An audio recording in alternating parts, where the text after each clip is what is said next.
用夏枯草煲水飲，體內嘅濕氣同埋垃圾通通排出去，呢個究竟係咪真嘅呢？濕氣係百病之源，濕氣重咧係會百病生嘅。濕氣重嘅人，佢壽命係唔會長嘅。如果你想長命嘅話，一定要經常清乾淨體內嘅濕氣啊！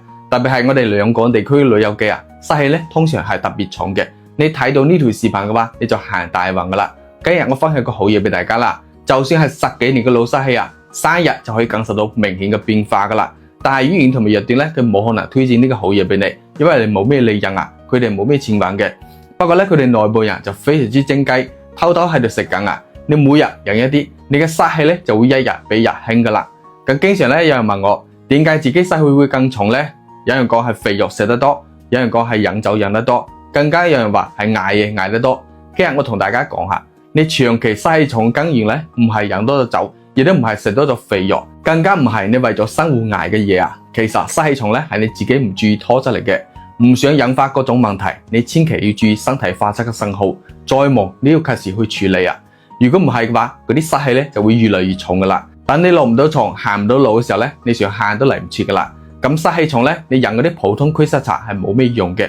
濕氣重係因為你脾胃唔夠好，水濕內停，導致污糟邋遢嘢積聚喺身體入邊，好難排得出去啊！有人講去飲嗰啲正氣水，有人講係食人參甚至當歸，嗰啲咧都只能暫時驅濕，唔能夠將你身體入邊嘅濕氣同埋垃圾通通排出嚟，全部都係注商說嚟嘅，係治標唔治本嘅方法。咁好多朋友都好好奇啦，問濕氣重係咪唔好醫呢？其他問題咧，我唔敢同大家打包票吓，但係濕氣重咧喺我呢度係個小問題嚟嘅，唔單止可以搞得掂啊，而且特別快見效噶。生日就生日時間，用我呢個方法，你唔需要戒咩口同埋戒咩酒，你好快就可以體驗到全身輕輕鬆鬆、舒舒服服係咩感覺噶啦。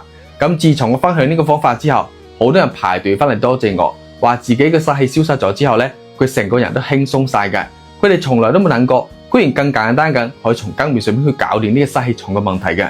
咁無論你口乾口苦口臭、失眠多夢、經常攰賴賴冇氣冇力嘅，唔理你係30-40，抑或係60-70、80，唔理你嘅濕氣重係咩原因造成嘅，亦都唔理你濕氣重係拖咗幾多年，生日只需要生日時間，你就用呢個方法，以後啊再都唔會因為濕氣重困擾到你噶啦。呢個方法就係濕氣重嘅人都喺度揾嘅茯苓祛濕茶啦。你唔使買更多，買一罐就夠噶啦，因為佢見效好快噶。如果你用完冇效果，你產品可以留低，錢退翻俾你。點解我更有底氣同大家講呢？完全因為佢有呢個實力，佢入邊咧都係呢個小包裝嘅獨立包裝啊，科學配比，用料上乘。你每日就攞一細包，用滾水沖5分鐘，你就可以飲噶啦。每日飲翻一杯，幫你嘅身體翻到18-22嘅狀態。咁有需要嘅朋友咧，可以點擊我視頻左下角鏈接，帶翻去飲起身，將身體入邊嘅垃圾排乾淨之後，你手腳咧就唔會再浮腫啦，口乾口苦口臭冚唪唥冇晒啊！到時候你記得翻嚟報喜啊！希望呢個視頻咧能夠幫助到一直被濕氣困擾嘅朋友啦。